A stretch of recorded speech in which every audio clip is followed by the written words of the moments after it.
ನಮಸ್ಕಾರ. ನೀವು ಕೇಳ್ತಾ ಇದ್ದೀರಾ ನಿಮ್ಮ ಬೆಳಗಾವಿಯ ಮೊಟ್ಟ ಮೊದಲ ಸಮುದಾಯ ಬಾನುಲಿ ಕೇಂದ್ರ. ಇದು KLE ವೇಣುಧ್ವನಿ 90.4 FM. ನಮ್ಮ ಇಂದಿನ ಮಹಿಳಾ ವೇದಿಕೆ ಕಾರ್ಯಕ್ರಮಕ್ಕೆ ಎಂದಿನಂತೆ ಪ್ರೀತಿಯ ಸ್ವಾಗತ ಕೋರ್ತಾ ಇದ್ದೀನಿ. ನಾನು ಅನುಪಮಾ.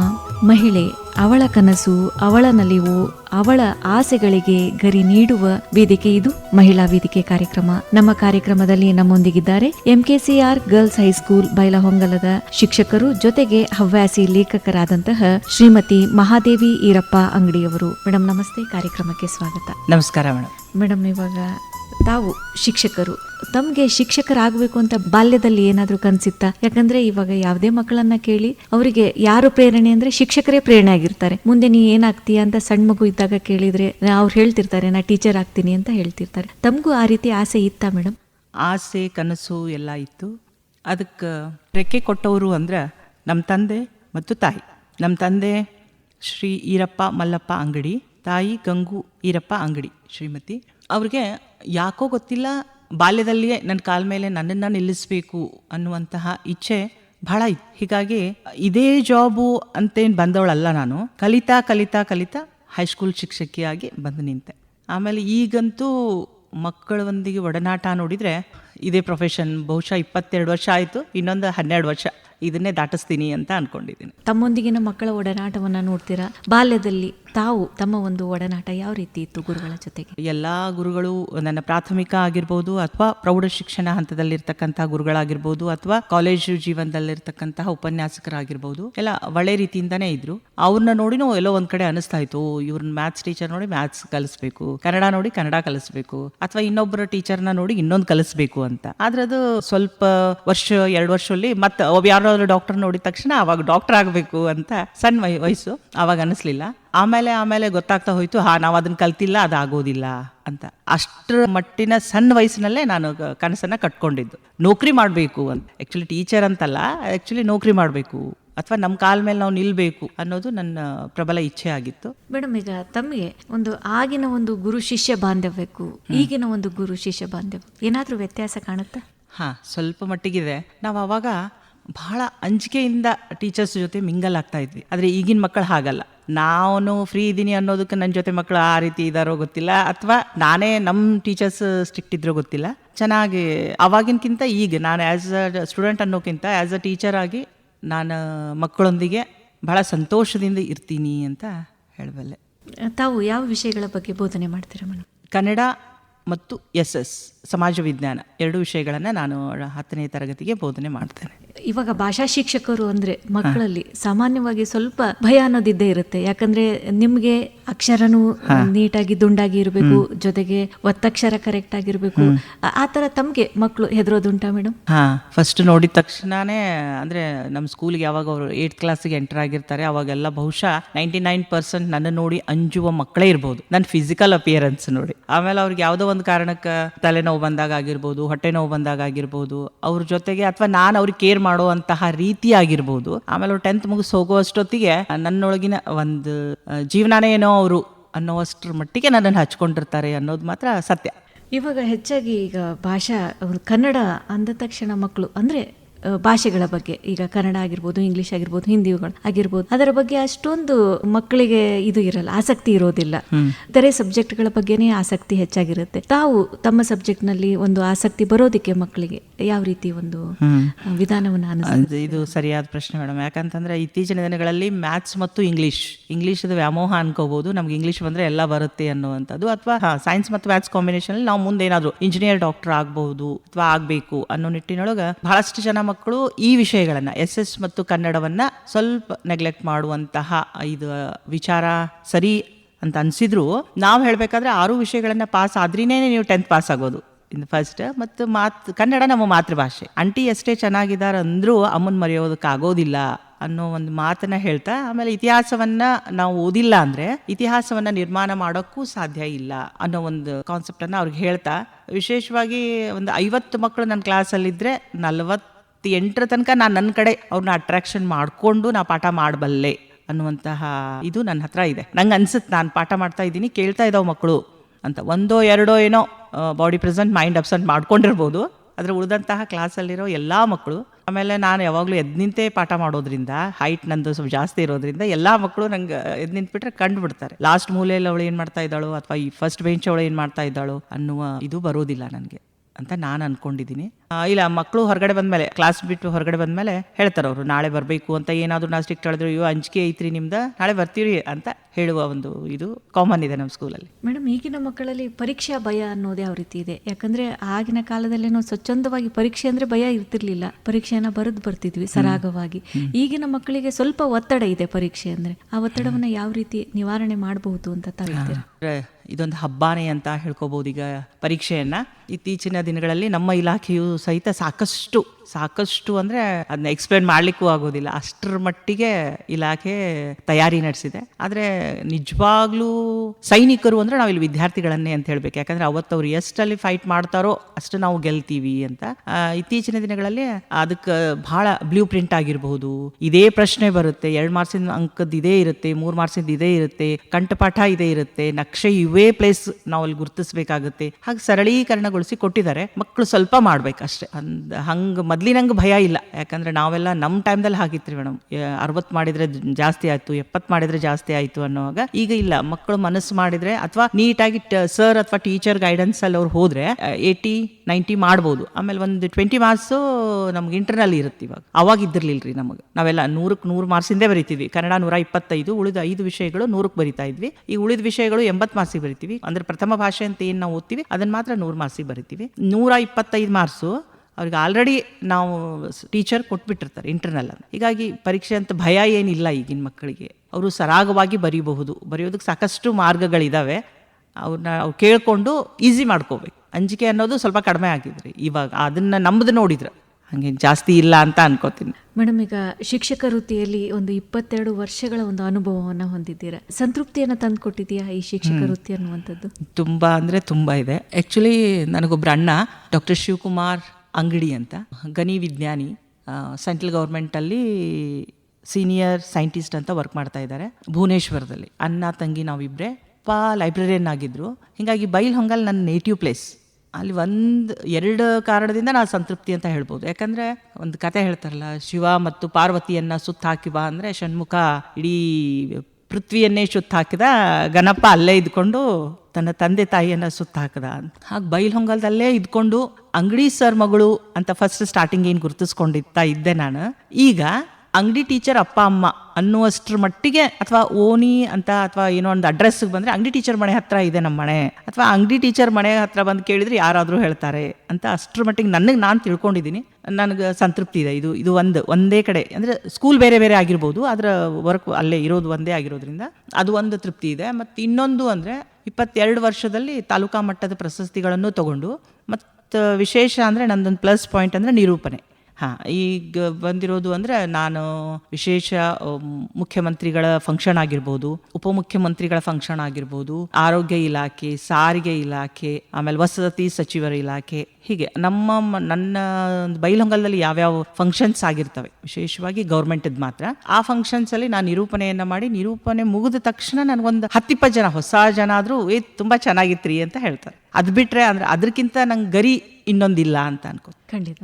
ಯಾಕಂದ್ರೆ ನಾನು ಯಾರೋ ಬಂದು ಯಾವುದೋ ಒಬ್ಬ ವ್ಯಕ್ತಿಯನ್ನು ಗುರುತಿಸಿ ನಾನು ಗುರುತಿಸ್ಕೊಂಡವಳಲ್ಲ.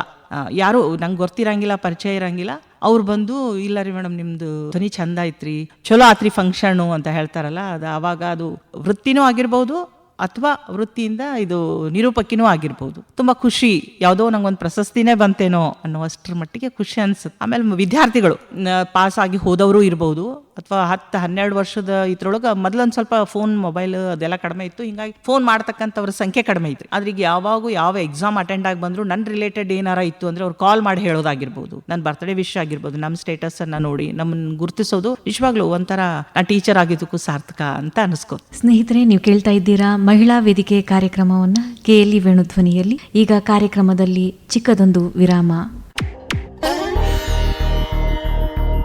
ರೇಡಿಯೋ ಯಾವತ್ತು ಅದು ಯಾವುದೇ ಅಭಿವ್ಯಕ್ತಿಗೆ ಇರುವ ಎಲ್ಲ ಆವರಣಗಳು, ಎಷ್ಟೊಂದು ಜನರಿಗೆ ಅಭಿವ್ಯಕ್ತಿಗೆ ಒಂದು ಅವಕಾಶ ಆವರಣವೇ ಇಲ್ಲ. ಒಂದು ಸಮಾಜದಲ್ಲಿ ನಾವಿದ್ದೇವೆ. ಸ್ವಾತಂತ್ರ್ಯ ಬಂದು ಎಷ್ಟು ವರ್ಷ ಆಯಿತು, ಆದರೂ ಈಗಲೂ ಕೂಡ ಒಂದು ಹೆಣ್ಣು ಮಾತಾಡಿದರೆ ಅವಳು ಮಾತಾಡಿದಳು ಅನ್ನೋದೇ ಅವಳ ಅಪರಾಧ ಅನ್ನೋ ಥರ ನೋಡುವಂಥ ಅತ್ಯಂತ ಕೀಳು ಮಟ್ಟದ ಮನಸ್ಥಿತಿಯ ಒಂದು ಪುರುಷ ಠೇಂಕಾರದ ಸಮಾಜದಲ್ಲಿ ನಾವಿದ್ದೀವಿ. ಅಂದರೆ ಈ ಸಿಟಿಯಲ್ಲಿ ಎಜುಕೇಷನ್ ಆದದ್ದು ಅವ್ರದ್ದು ಬಿಡಿ, ಅದು ನೀವು ಇಂಟೀರಿಯರ್ಸ್ ಹೋದರೆ ಇನ್ನೂ ಕೂಡ ಎಂಥ ಒಂದು ಅಸಮಾನತೆಯಲ್ಲಿ ಒಂದು ಹೆಣ್ಣನ್ನು ಕೇವಲ ಒಂದು ತೊತ್ತಿನ ಒಂದು ವಸ್ತುವಾಗಿ, ದಾಸಿಯಂತೆ, ಒಂದು ಕೆಲಸಕ್ಕೆ ಉಪಯೋಗಿಸಿಕೊಳ್ಳುವ ವಸ್ತುವಂತೆ ನೋಡುವಂಥ ಒಂದು ದೃಷ್ಟಿಕೋನ ಇರುವಂಥ ಪರಿಪಾಠ ಇನ್ನೂ ಇದ್ದಾಗ ಇಂಥ ಅಭಿವ್ಯಕ್ತಿ ವೇದಿಕೆಗಳು ಜಾಸ್ತಿ ಆಗಬೇಕು. ಅದರ ಮೂಲಕ ನಾವು ಸಮಾನತೆಯ ಒಂದು ಮೌಲ್ಯವನ್ನು ವಿಸ್ತರಿಸಿ ಹೇಳಬೇಕು.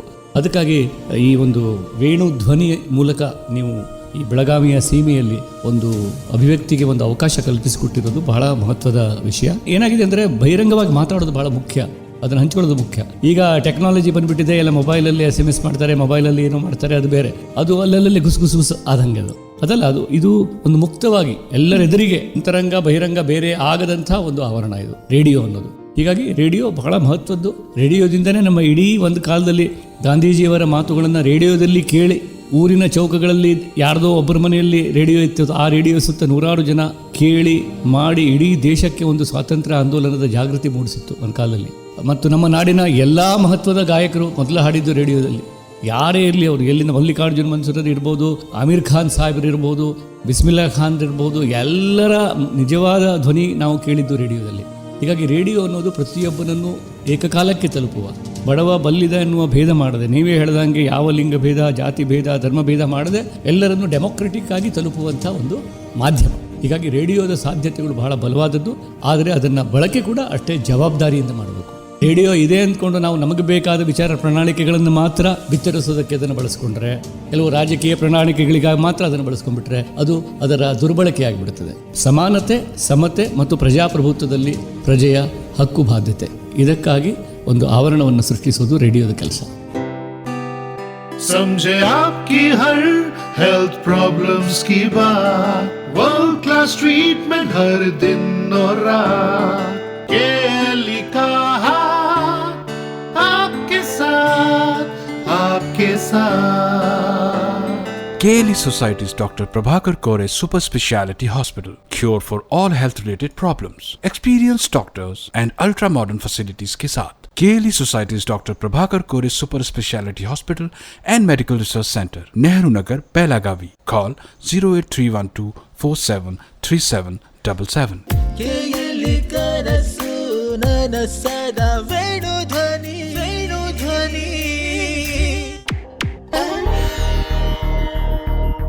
ವಿರಾಮದ ನಂತರ ಮತ್ತೆ ಪ್ರೀತಿಯ ಸ್ವಾಗತ ಕಾರ್ಯಕ್ರಮಕ್ಕೆ. ನೀವು ಕೇಳ್ತಾ ಇದ್ದೀರಾ, ಇದು KLE ವೇಣು ಧ್ವನಿ 90.4 FM.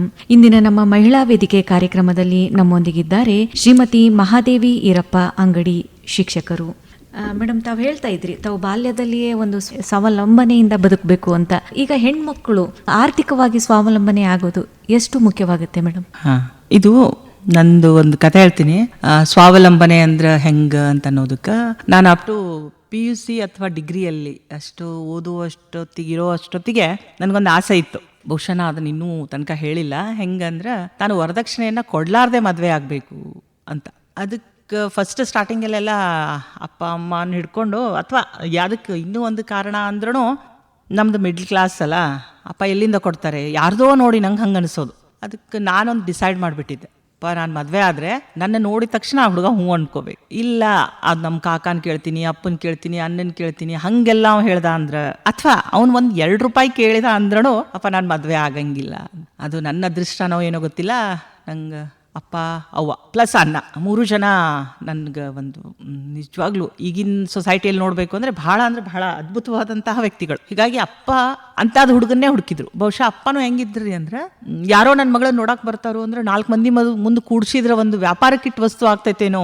ಅದಕ್ಕೆ ಅಲ್ಲೇ ಹೇಳೋರು, ನೀವೆಲ್ಲಾದ್ರೂ ಹೊರಗಡೆ ನೋಡಿದ್ರೆ ಚಲೋ ಇತ್ತೇನ್ರಿ ಅಂತ. ಹಂಗೆ ಇಷ್ಟು ನನ್ನನ್ನು ಅಬ್ಸರ್ವ್ ಮಾಡಿದವರು ಅವರು. ಹೀಗಾಗಿ ಒಂದು ಕಡೆ ಖುಷಿ ಇತ್ತು. ಅವ್ರ ಮನೆಗೆ ಹೋದಾಗನೂ ಅದೇ, ನನ್ನೀಗ ಯಜಮಾನ್ರು ಅಂತ ಏನು ಹೇಳ್ತೀನಿ, ಶ್ರೀ ದಯಾನಂದ್ ಮಲ್ಲಪ್ಪ ಕಮ್ತೆ ಅಂತ, ಅವ್ರು ಆರ್ಮಿಯಲ್ಲಿದ್ದರು. ವಿಶೇಷವಾಗಿ ನಾನು BA ಮಾಡಿ ಅಂದರೆ ಎಲ್ಲರದು ಹಾಗೆ ಇರ್ತೈತಿ, ಏನಂದರೆ ಚಲೋ ಗಂಡನ ಮದುವೆ ಮಾಡಿಕೊಂಡು ಸೆಟ್ಲ್ ಆಗಿಬಿಡೋನು ಅಂತ. ಆದರೆ ನನ್ನ ಇಂಟೆನ್ಷನ್ ಅದಾಗಿರಲಿಲ್ಲ. ನಾನು ದುಡಿಬೇಕು, ಏನಿರಲಿಲ್ಲ ಅಂದರೂ ಪರವಾಗಿಲ್ಲ, ನಾವು ಇಬ್ಬರು ಜೊತೆ ಮಾಡಿ ಮಾಡ್ಕೋಬೇಕು, ಜೀವನ ಕಟ್ಕೋಬೇಕು ಅಂತ. ಅದು ಯಾವುದೋ ಮುಖಾಂತರ ಅಪ್ಪನ ಫ್ರೆಂಡ್ ಒಬ್ಬರಿದ್ರು, ಸರ್ ಅವರು, ಕೊಟ್ಯಾಳ್ ಸರ್ ಅಂತ. ಅವರು ನಮ್ಮ ಮನೆಯವರು ಸರ್ ಅವ್ರ ಕೈಯಲ್ಲಿ ಇವ್ರು ಕಲ್ತಿದ್ರು. ಅವರು ಭೇಟಿಯಾಗಿ ಇವ್ರಿಗೆ ಸರ್ ಈಗ ಕನ್ಯಾ ನೋಡ್ತಾ ಇದ್ದೀನಿ, ನಾನು ಆರ್ಮಿಯಲ್ಲಿ ಇದ್ದೀನಿ ಅಂತ ಹೇಳಿದ್ರು. ಅವಾಗ ನಮ್ಮ ಫ್ರೆಂಡ್ ಒಬ್ರು ಮಗಳಿದ್ದಾಳೆ, ಅಂಗಡಿಯವ್ರ ಮಗಳು ಅಂತ, ನೋಡಿದ್ದೀನಪ್ಪ 10th ನಮ್ಮ ಮುಂದೆನೆ ಬೆಳೆದಿದ್ದಾಳೆ, ಭಾಳ ಬೋಲ್ಡ್ ಇದ್ದಾಳೆ, ನೋಡು ಒಂದ್ಸರಿ ಅಂತ.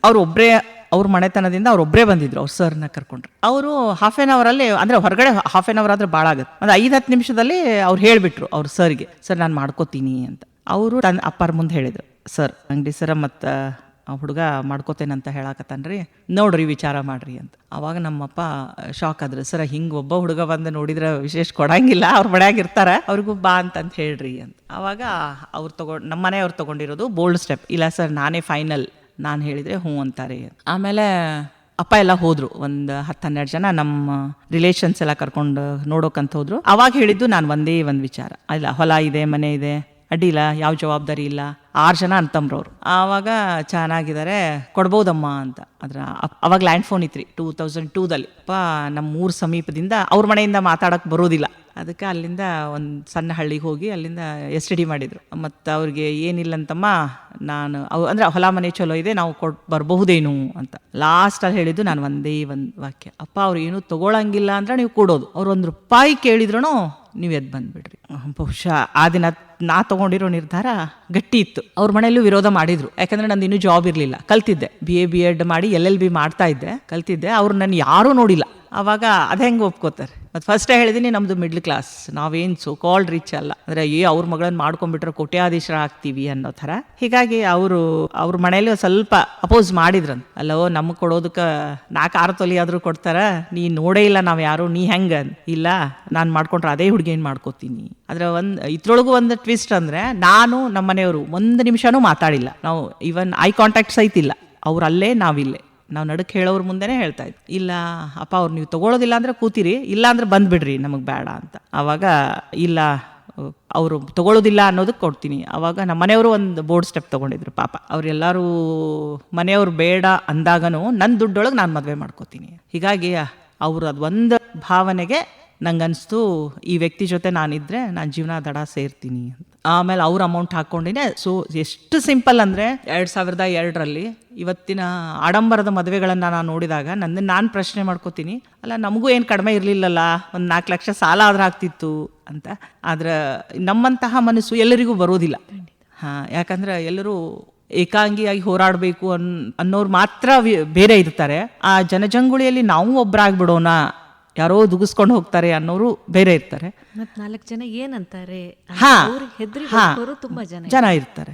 ಹೀಗಾಗಿ ನಾನು ಅದ್ರದ್ದೇನು ನಾ ಕೇರ್ ಮಾಡಲಿಲ್ಲ. ಆ್ಯಕ್ಚುಲಿ 50-100 ಮಂದಿನೂ ಆಗಿರ್ಲಿಕ್ಕಿಲ್ಲ, 50 ಮೇಲೆ ಇರ್ಬೋದು, 100 ಮಂದಿ ಕೆಳಗಡೆ ಇರ್ಬೋದು ನನ್ನ ಮದುವೆ ಆಗಿರೋದು. ಅವರ ಹಿರಿಯರು ಉಪಸ್ಥಿತರಿದ್ರು, ನಮ್ಮ ಹಿರಿಯರು ಎಲ್ಲರಿಗೂ ಮನಸ್ಸು ಪಟ್ಟೆ ಮಾಡಿರೋದು. ಆದರೆ ಭಾಳ ಸಿಂಪಲ್ ರೀ, ನಾ ₹1 ಸಾಲ ಅಂತ ನಾವು ಮಾಡ್ಕೊಲಿಲ್ಲ. ಆಮೇಲೆ ನಾವು ವರದಕ್ಷಿಣೆ ಅಂತ ನಾನು ಏನೂ ಕೊಟ್ಟಿಲ್ಲ. ನಾನು ಕ್ಲಾಸ್ ಹೇಳಬೇಕಾದ್ರೆ ಬಾಲ್ಯ ವಿವಾಹ ವರದಕ್ಷಿಣಾ ನಿಷೇಧ ಕಾನೂನು ಹೇಳಕತ್ತಾಗ ಫಾರ್ ಎಕ್ಸಾಂಪಲ್ ಅಂತ ನಾನು ಇದನ್ನು ನಾನೇನು ಕೊಟ್ಟಿಲ್ಲ. ಅಂದರೆ ಯಾಕೆ ಕೊಟ್ಟಿಲ್ಲ ಅಂದರೆ, ನಾನು ನನ್ನ ಕಾಲ ಮೇಲೆ ನಾನು ನಿಲ್ತೀನಿ ಅನ್ನೋದು ಇತ್ತು. ಅದಕ್ಕೆ ನಂಗೆ ಈಗೂ ಯಾವುದೋ ಒಬ್ಬ ದೊಡ್ಡ ಅಧಿಕಾರಿಯನ್ನ ನಮ್ಮಪ್ಪ ಏನಾದರೂ ಖರೀದಿ ಮಾಡಿದ್ರೆ ನಾನು ಎಷ್ಟು ಖುಷಿಯಿಂದ ಇರ್ತಿದ್ನೋ ಇಲ್ಲೋ. ಯಾಕಂದ್ರೆ ನಾವು ಆತ ಕಟ್ಟಪ್ಪನೆಗಳನ್ನ ಹಾಕ್ತಾ ಇದ್ದ ನನಗೆ. ನಾನು ಎಷ್ಟು ಫ್ರೀ ಇದ್ದೀನಿ ಅಂದ್ರೆ, ಈಗ ನನ್ನ ಪೇಮೆಂಟನ್ನು ಇನ್ನೂ ತನಕ ನಮ್ಮ ತಂದೆ ಆಗಲಿ, ತಾಯಿ ಆಗಲಿ, ನನ್ನ ಅಣ್ಣ ಆಗಲಿ, ನನ್ನ ಗಂಡ ಆಗಲಿ ನನ್ನನ್ನು ಕೇಳಿಲ್ಲ, ನೀನು ಪಗಾರ ಏನು ಮಾಡ್ತೀಯಾ, ₹1. ಎಷ್ಟೋ ಜನ ಹೆಣ್ಮಕ್ಳಿಗೆ ತಮ್ಮ ಬೇಸಿಕ್ ಗೊತ್ತಿಲ್ಲ. ಬೇಸಿಕ್ ಅಂತ ಕೇಳಿದ್ರೆ ಅವ್ರ ಗಂಡನ ಫೋನ್ ಮಾಡಿ, ಇಬ್ರು ಸೇಮ್ ಡಿಪಾರ್ಟ್ಮೆಂಟಲ್ಲದು ಇದ್ರು, ನನ್ನ ಗಂಡನ ಕೇಳಿ ಮಾಡ್ತೀವಿ, ಅಥವಾ ಒಂದು ಸೀರೆ ತೊಗೋಬೇಕಾದ್ರೂ ನನ್ನ ಗಂಡನ ಕೇಳಿ ತೊಗೋತೀವಿ ಅಂತ ವಿಚಾರ ಮಾಡ್ತಾರೆ. ನನಗೆ ಆ ಸಂದರ್ಭನೇ ಬಂದಿಲ್ಲ. ನೀ ತೊಗೊಂಡು ಬಾ ಅಂದ್ರೂ ನಾನು ತೊಗೊಂಡು ಬರೋದಿಲ್ಲ. ಹಂಗೆ ವಾತಾವರಣವನ್ನು ನಾನು ನಿರ್ಮಾಣ ಮಾಡ್ಕೊಂಡ್ಬಿಟ್ಟಿದ್ದೀನಿ. ಹಾಗಾದರೆ ನಿಮ್ಮ ದುಡ್ಡು ಏನು ಮಾಡ್ತೀರಿ ಅಂದರೆ, ಯಾವುದೋ ಒಂದು ಮನೆಗೇನೆ ಹಾಕ್ತೀನಿ, ಆದರೆ ಸಡನ್ ಕೂಡಿಟ್ಟಿರ್ತೀನಿ. ಅಂದ್ರೆ ಒಬ್ರು ಕಾವಲಿದ್ದಾರೆ ಅನ್ನೋ ಹಾಗೆ ಅಷ್ಟೇ. ಅದು ಒಂದು ನನಗೆ ಸ್ಯಾಟಿಸ್ಫ್ಯಾಕ್ಷನ್ ಇದೆ. ನಾನು ವರದಕ್ಷಿಣೆಯನ್ನು ಕೊಟ್ಟಿಲ್ಲ. ನನ್ನ ಕಾಲ ಮೇಲೆ ನಾವು ಈ ಸ್ಟೇಜಲ್ಲಿ ಈಗ ಏನಿದ್ದೀವಿ ಗಂಡ ಹೆಂಡತಿ, ಅದಕ್ಕೆ ನಾವೇ ಕಾರಣ, ನಾವೇ ದುಡಿದಿದ್ದೀವಿ, ನಮ್ಮ ಕಾಲ ಮೇಲೆ ನಾವು ನಿಂತಿದ್ದೀವಿ ಅಂತ. ಒಬ್ಬನೇ ಮಗ ಇದ್ದಾನೆ, ಅನ್ಮೋಲ್ ದಯಾನಂದ್ ಕಮ್ತೆ ಅಂತ, ಹೆಸರು ಹಂಗೆ ಇಟ್ಟಿನಿ ಅನ್ಮೋಲ್ ಅಂತ.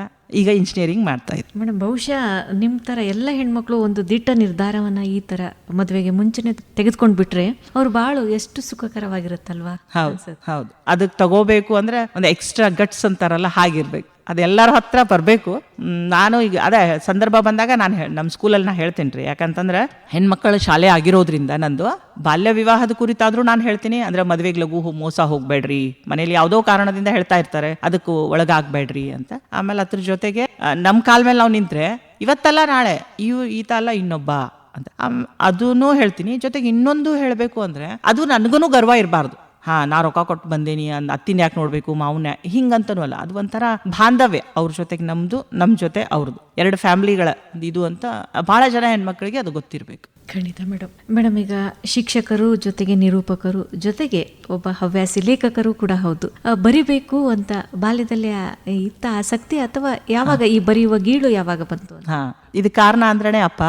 ನಾನು 9ನೇ ತರಗತಿಯಲ್ಲಿ ಇರಬೇಕು ಅಂದಾಗಲೇ ಅಪ್ಪ 10th ಮುಂದಿನ ವರ್ಷ ಹುಡುಗಿ ಬರ್ತಾಳ, ಅವಳಿಗೆ ಅಂದರೆ ಓದೋ ಹವ್ಯಾಸನ ಬೆಳೆಸಬೇಕು ಅಂತ ಕಾದಂಬರಿಯನ್ನು ಓದಕ್ಕೆ ಕೊಟ್ಟರು. ಹಾಗಾಗಿ ಅವತ್ತಿಂದ ಏನು ಸ್ಟಾರ್ಟ್ ಆಯಿತು, ರಾತ್ರಿ 2-3 ಗಂಟೆ ಆದರೂ ಕಾದಂಬರಿನೇ ಓದ್ತಾ ಇದ್ದೆ. ಅವಾಗೆಲ್ಲ ಓದಿದಾಗ ಅಥವಾ ಲೇಖನಗಳನ್ನು ನಮ್ಮ ತಂದೆ ಲೈಬ್ರರಿಯನ್ ಅಂತ ಹೇಳಿದ್ರಲ್ಲ, ನಮಗೆ ಪುಸ್ತಕನೂ ಸಾಕಷ್ಟು ಸಿಗುತ್ತೆ. ನಮ್ದು ಆಸ್ತಿ ಅಂದರೆ ಅದು ಒಂದೇ, ಪುಸ್ತಕ ಬಿಟ್ಟರೆ ಬೇರೆ ಏನೂ ಇರಲಿಲ್ಲ. ಹೀಗಾಗಿ ಭಾಳ ಅವಾಗ ಓದಿದಾಗ ಒಮ್ಮೆ ಅನಿಸ್ತಾ ಇತ್ತು. ಆಮೇಲೆ ಅಪ್ಪನೂ ಭಾಳ ಅವರು ಸ್ವಲ್ಪ ಮಟ್ಟಿಗೆ ಈ ಸಾಹಿತ್ಯದೊಳಗೆ ಕೃಷಿ ಮಾಡೋದ್ರಿಂದ ಮಾಡಿದ್ರೆ ಖುಷಿ ಪಡ್ತಾ ಇದ್ರು. ಅಪ್ಪ ಆತು ಅವ್ವ ಇಬ್ರು ಖುಷಿ ಪಡೋರು. ಹೀಗಾಗಿ ಅವತ್ತಿನಿಂದ ಅಂದ್ರೆ ಹೈಸ್ಕೂಲ್ ಲೆವೆಲ್ದಲ್ಲೇ ನಂಗೆ ಬರೀಬೇಕು ಅಂತ ಸ್ಕೂಲಲ್ಲೂ ಈ ಅದರ್ ಕಲ್ಚರಲ್ ಆ್ಯಕ್ಟಿವಿಟೀಸಲ್ಲಿ ಭಾಳ ಮುಂದೆ ಇರ್ತಿದ್ವಿ. ನಾವೇ ಮಾಡೋದು, ಅವ್ರು ಸರ್ ಹೇಳೋಕ್ಕಿಂತ ಮುಂಚೆನೇ ನಾವು ರೆಡಿ ಇದ್ಬಿಡ್ತಿದ್ವಿ. ಸರ್ ನಾನು ಭಾಷಣ ಮಾಡ್ತೀನಿ ರೀ, ಸರ್ ನಾವು ಡಾನ್ಸ್ ಮಾಡ್ತೀವಿ ಅಂತ. ಹೀಗಾಗಿ ಅದು ಅವರೆಲ್ಲರದು ಒಂದು ಸಪೋರ್ಟಿಂಗ್ ನಂಗೆ ಹೆಲ್ಪ್ ಆಯಿತು ಅಂತ ಅಂದ್ಕೊಂಡೆ. ಬರವಣಿಗೆ ಅಂತ ಬಂದಾಗ ಯಾವ ರೀತಿ ಲೇಖನಗಳನ್ನು ಬರೀತೀರಾ ಮೇಡಮ್?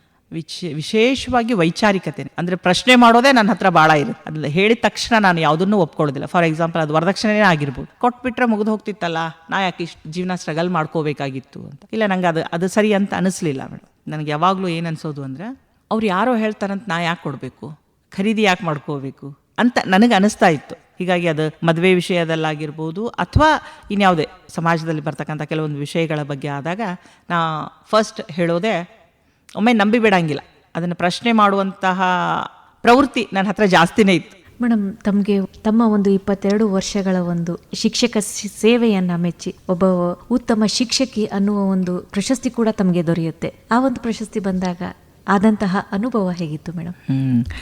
ಖುಷಿ ಆತ್ರಿ. ಫಸ್ಟ್ ಕೇಳಿದ ತಕ್ಷಣ ಶಿಕ್ಷಕರ ದಿನಾಚರಣೆಯೇ ಹಿಂದಿನ ದಿವಸ ಸೀಕ್ರೆಟ್ ಆಗಿ ಇಟ್ಟಿರ್ತಾರೆ ಅಂತ ಸರ್ ಒಬ್ಬರು ಆಫೀಸ್ನಿಂದ ಕಾಲ್ ಮಾಡಿ ಹೇಳಿದಾಗ ಭಾಳ ಅಂದರೆ ಭಾಳ ಖುಷಿ ಆಯಿತು. ತಗೊಳ್ಬೇಕಾದಾಗೂ ಅಷ್ಟೇ, ನಂಗೆ ಅದನ್ನು ಜಗಜ್ಜಾಹೀರ್ ಮಾಡೋದಕ್ಕಿಂತ ಮುಂಚೆ ಅಲ್ಲಿ 3 ಜನ ಇದ್ರು, ಅಪ್ಪ, ಅಮ್ಮ, ನನ್ನ ಯಜಮಾನ್ರು. 3 ಜನ ಅಂದರೆ ನನಗೆ ತಗೊಳ್ಬೇಕು.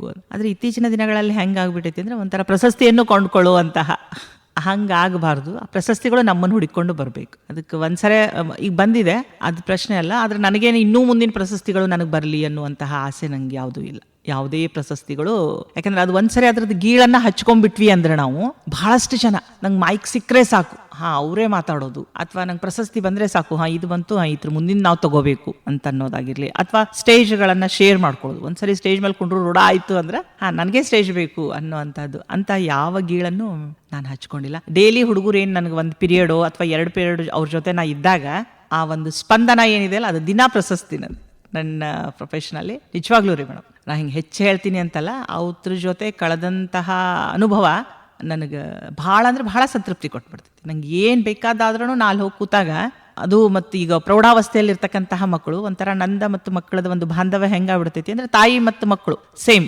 ತಲೆನೂ ಸಾದೈತಿ, ಯಾಕೆ ನುಸಾದೈತಿ, ನಂದು ತಲೆನೂ ಸಾದೈತಿ ಅಂತ ಹಿಂಗೆ ಅತಿ ಈಸಿಯಾಗಿ ಅವ್ರದ್ದು ಹೇಳ್ತಾ ಅವ್ರು ನಕ್ಕು ಮತ್ತು ಪಾಠಕ್ಕೆ ಕರ್ಕೊಂಬರುವಂತಹ ಒಂದು ಕೆಲಸ ಏನಿದೆಯಲ್ಲ, ಅದು ನಂಗೆ ದಿನಾ ಪ್ರಶಸ್ತಿಯನ್ನು ಕೊಡು. ಮೇಡಮ್, ಇವಾಗ ಶಿಕ್ಷಕರು ಜೊತೆಗೆ ಹವ್ಯಾಸಿ ಲೇಖಕರು ಜೊತೆಗೆ ನಿರೂಪಕರು ಕೂಡ ಜೊತೆಗೆ ಕುಟುಂಬದ ನಿರ್ವಹಣೆ ಯಾವ ರೀತಿ ಎಲ್ಲವನ್ನ ಯಾವ ರೀತಿ ಬ್ಯಾಲೆನ್ಸ್ ಮಾಡ್ತೀರಾ ಮೇಡಮ್? ಇದಕ್ಕೆ ಮತ್ತೆ ಹೇಳ್ಬೇಕಂದ್ರೆ ಅಪ್ಪ, ಅಮ್ಮ, ನಮ್ಮ ಯಜಮಾನ್ರು ಪೂರಾ ಸಪೋರ್ಟಿವ್ ಆಗಿದ್ದಾರೆ. ಬೆಳಗ್ಗೆ 5 ಗಂಟೆಗೆ ಸ್ಟಾರ್ಟ್ ಆಗುತ್ತೆ ಲೈಫ್. ಬೆಳಗಾವ್ 5 ಗಂಟೆಗೆ ಸ್ಟಾರ್ಟ್ ಮಾಡ್ತೀನಿ. 7ರಿಂದ 8 ಗಂಟೆ ಒಳಗಿನ ಬಸ್ಸನ್ನು ನಾನು ಹಿಡಿಬೇಕು. ಡೈಲಿ ಅಪ್ ಆ್ಯಂಡ್ ಡೌನ್ ಮಾಡ್ತೀನಿ. ಈಗ ಸ್ವಲ್ಪ ರಶ್ ಜಾಸ್ತಿ ಆಗಿರೋದ್ರಿಂದ ನಾನು ಇಲ್ಲಿ ಬಿಟ್ಟ ತಕ್ಷಣ ಅಲ್ಲಿ ಕಾಲ್ ಮಾಡಿದರೆ ನಮ್ಮಪ್ಪ ಬಂದಿರ್ತಾರೆ. ಬಸ್ ಸ್ಟಾಪಿನ್ಗಿಂತ ಮುಂಚೆ ಒಂದು ಸ್ಟಾಪ್ ಇದೆ, ಅಲ್ಲಿ ಬಂದಿರ್ತಾರೆ. ಇನ್ನೂ ಒಂದು ನಮ್ಮ ಅಪ್ಪನ ಬಗ್ಗೆ ಹೇಳಬೇಕು ಅಂದ್ರೆ ಶಿಸ್ತನ್ನು ಕಲ್ತಿರೋದೇ. ಎಷ್ಟು ಕರೆಕ್ಟ್ ಅಂದ್ರೆ 1 ತಾಸಿನ ಅವಧಿಯೊಳಗೆ ಅವ್ರು ಎಂದೂ ನನ್ನನ್ನು ವೇಟ್ ಮಾಡೋದಕ್ಕೆ ಅವಕಾಶ ಕೊಟ್ಟಿರಂಗಿಲ್ಲ. ಅವ್ರು ರಿಟೈರ್ಡ್ ಆಗ್ಯಾರ, ಖರೆ ನಾ ಇನ್ನೂ ಜಾಬ್ ಮಾಡ್ತಿರೋದ್ರಿಂದ 1 ನಿಮಿಷ ಲೇಟ್ ಆದರೂ ಹುಡುಗಿ ಹೆಂಗೆ ಹೋಗ್ತಾಳೆ ಸ್ಕೂಲಿಗೆ, ಲೇಟ್ ಆತಲ್ಲ ಅನ್ನುವಷ್ಟರ ಮಟ್ಟಿಗೆ ಅವ್ರು ವಿಚಾರ ಮಾಡ್ತಾರೆ. ಮನೆಗೆ ಗಾಡಿ ತೊಗೊಂಡು ಹೋಗ್ತೀವಿ, ಅಪ್ಪನ ಬಿಟ್ಟು ಮತ್ತೆ ನಾನು ಸ್ಕೂಲಿಗೆ ಹೋಗ್ತೀನಿ ಗಾಡಿ ತೊಗೊಂಡು. ಮತ್ತೆ ರಿಟರ್ನ್ 4:15 ಬಿಡ್ತೈತಿ. ಒಂದೊಂದ್ಸರಿ ಶನಿವಾರ ಇತ್ತು ಅಂದ್ರೆ, ಅಥವಾ ಏನೋ ಆಗಸ್ಟ್ 15, ಜನವರಿ 26 ಅಥವಾ ನಮ್ದು ಗ್ಯಾದರಿಂಗು ಅಥವಾ ಏನೋ ಒಂದು ಫಂಕ್ಷನ್ ಇತ್ತು ಅಂದ್ರೆ ನಾನು ಅಲ್ಲೇ ಅಪ್ಪ ಅಮ್ಮನ ಹತ್ರನೇ ಇರ್ತೀನಿ. ಇರಲಿಲ್ಲ ಅಂದ್ರೆ ಮತ್ತೆ 5:30 ಬಸ್ ಸಿಕ್ಕಿದ್ರೆ 6:30, 7 ತನಕ ಇಲ್ಲಿ ಬರ್ತೀನಿ. ಬಂದ್ಮೇಲೂ ಅಷ್ಟೇ, ಇದೇ ಅಡುಗೆ ಬೇಕು, ಇದೇ ಊಟ ಬೇಕು, ಹೀಗೇ ಇರಬೇಕು ಅಂತ ಯಾವುದನ್ನು ಹಾಕೊಂಡಿಲ್ಲ. ಅವತ್ತು ಸಾಯಂಕಾಲಕ್ಕೆ ಏನು ರುಚಿಕಟ್ಟಾಗಿ ನಂಗೆ ಮಾಡೋದಕ್ಕೆ ಸಾಧ್ಯನೋ ಅದನ್ನ ಇಬ್ರು ಶೇರ್ ಮಾಡ್ಕೊಂಡು ತಿಂದ್ಬಿಡ್ದು. ಹೀಗೆ ಇರಬೇಕು ಅಂತ ಏನು ರಿಸ್ಟ್ರಿಕ್ಷನ್ಸ್ ಹಾಕೊಂಡಿಲ್ಲ. ಆಮೇಲೆ ಅವ್ರ ಡಿಪಾರ್ಟ್ಮೆಂಟ್ ಫಸ್ಟ್ ಆರ್ಮಿಯಲ್ಲಿ ಇದ್ರು, ಈಗ ಪೊಲೀಸ್ ಕಮಿಷನರೇಟ್ ಆಫೀಸಲ್ಲಿ ಇರೋದ್ರಿಂದ ಒಂದ್ಸರಿ ಹೊರಗಡೆ ಹೋಗ್ತೀವಿ ಅಂದಾಗ ಕೆಲಸದ ಒತ್ತಡ ಜಾಸ್ತಿ ಆದಾಗ ಹೋಗ್ದೇನೂ ಇರ್ಬೋದು. ಅವಾಗ ನಾನು ಯಾವಾಗೂ ಜಗಳ ತೆಗ್ದಿಲ್ಲ. ನಮಗಿಬ್ರು, ಒಬ್ರು ಶಿಕ್ಷಕರು, ಇನ್ನೊಬ್ರು ಆರಕ್ಷಕರು ಆಗಿರೋದ್ರಿಂದ ಟೈಮ ಸಿಗೋದಿಲ್ಲ. ಸಿಕ್ಕಂತಹ ಟೈಮನ್ನ ನಾವು ನಮಗಾಗಿ ಅಥವಾ ನಮ್ಮ ಕುಟುಂಬಕ್ಕಾಗಿ ಇಬ್ರು ಅನ್ನೋದಕ್ಕಿಂತ, ಅಥವಾ ಮಗ ಬಂದನ ಅವ್ನ್ ಸುಟಿ ಐತಿ ಅಂತ ಅನ್ನೋದಕ್ಕಾಗ್ಲಿ ಎಲ್ಲೂ 1 ನಿಮಿಷನೂ ವೇಸ್ಟ್ ಆಗದೆ ಇರೋ ಥರ ಖುಷಿಯಿಂದ ಸೆಲೆಬ್ರೇಟ್ ಮಾಡ್ಕೊ. ಖಂಡಿತ ಮೇಡಮ್. ಕೊನೆಯದಾಗಿ ಇಷ್ಟೊಂದು ಆದರ್ಶಗಳನ್ನು ಇಟ್ಟುಕೊಂಡಂತಹ ತಾವು ಕೊನೆಯದಾಗಿ ವಿದ್ಯಾರ್ಥಿಗಳಿಗಾಗಿರ್ಬಹುದು ಅಥವಾ ಮಹಿಳೆಗೆ ಯಾವ ಒಂದು ಸಂದೇಶವನ್ನ ಹೇಳಲಿಕ್ಕೆ ಇಷ್ಟಪಡ್ತೀರಾ ನಮ್ಮ KLE ವೇಣುಧ್ವನಿಯ ಮೂಲಕ? ವಿಶೇಷ, ನಿಸರ್ಗನೇ 2 ಹಂತಗಳನ್ನು ಕೊಟ್ಬಿಟ್ಟಿದ್ದಾರೆ ಮೇಡಮ್. ಏನಂದ್ರೆ, ಒಂದು ಮಹಿಳೆ ಅಂದ ತಕ್ಷಣ ಒಂದು ಮನೆ ಅಲ್ಲ. ನಾ ಫಸ್ಟ್ ಹೇಳೋಬೇಕಾದ್ರೆ ನನಗೆ 2 ಅಡ್ರೆಸ್ ಬಂತು ಅಂತ ಹೇಳಿದೆ. ಫಾರ್ ಎಕ್ಸಾಂಪಲ್, ಅಂಗಡಿ ಮತ್ತು ಕಮತೆ ಅಂತ. ಪುರುಷರಿಗೆ ಒಂದೇ ಜವಾಬ್ದಾರಿ ಇದ್ರೆ ಹೆಣ್ಮಕ್ಳಿಗೆ ನಿಸರ್ಗನೇ 2 ಕೊಟ್ಬಿಟ್ಟಿದೆ. ಅಂದರೆ 2 ಮನೆತನದ ಜವಾಬ್ದಾರಿ. ಈಗ ಒಂದು ಜಿಲ್ಲೆಯ ಜಿಲ್ಲಾಧಿಕಾರಿ ಆಗೋದು ಬೇರೆ, ಅದೇ ಸಾಕಷ್ಟು ತಲೆನೋವು ಇರುತ್ತೆ. ನಾವು ಅಂತಂದ್ರೆ 2 ಜಿಲ್ಲೆಗಳನ್ನು ಮ್ಯಾನೇಜ್ ಮಾಡಬೇಕಾಗಿರೋದ್ರಿಂದ ತಮ್ಮ ಕಾಲ ಮೇಲೆ ವಿಶೇಷವಾಗಿ ಹೆಣ್ಮಕ್ಳು ಸ್ವಾವಲಂಬಿಗಳಾಗಬೇಕು.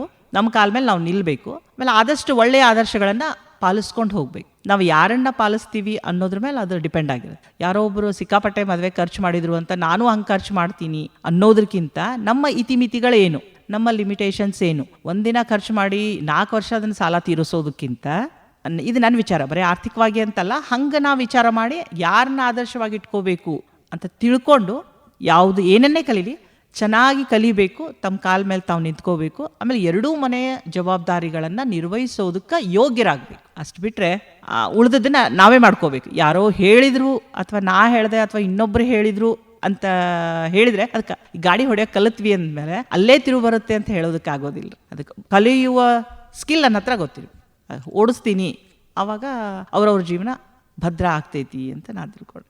ಇನ್ನು ವಿದ್ಯಾರ್ಥಿಗಳಿಗೆ ಈಗ 10th ಎಕ್ಸಾಮ್ ಸಮೀಪಿದೆ ರೀ.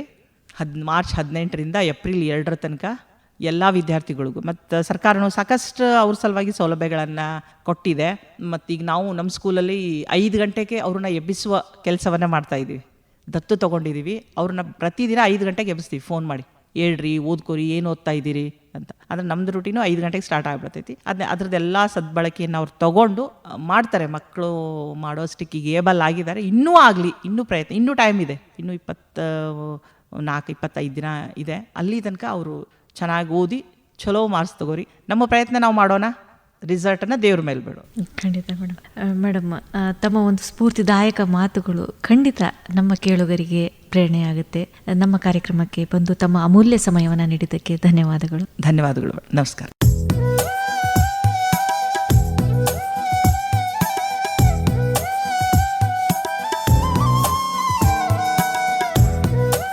ಸ್ನೇಹಿತರೆ, ಇದಾಗಿತ್ತು ನಮ್ಮ ಇಂದಿನ ಮಹಿಳಾ ವೇದಿಕೆ ಕಾರ್ಯಕ್ರಮದಲ್ಲಿ ನಮ್ಮೊಂದಿಗಿದ್ದಂತಹ ಅತಿಥಿಗಳು MKCR ಗರ್ಲ್ಸ್ ಹೈಸ್ಕೂಲ್ ಬೈಲಹೊಂಗಲದ ಶಿಕ್ಷಕರು, ಜೊತೆಗೆ ಹವ್ಯಾಸಿ ಲೇಖಕರಾದಂತಹ ಶ್ರೀಮತಿ ಮಹಾದೇವಿ ಈರಪ್ಪ ಅಂಗಡಿಯವರು. ಮತ್ತೊಬ್ಬ ಅತಿಥಿಯೊಂದಿಗೆ ಮತ್ತೆ ಭೇಟಿ. ಹೀಗೆ ಕೇಳ್ತಾ ಇರಿ ಪ್ರೀತಿಯಿಂದ. ಇದು KLE ವೇಣುಧ್ವನಿ 90.4 FM. ನಮಸ್ಕಾರ.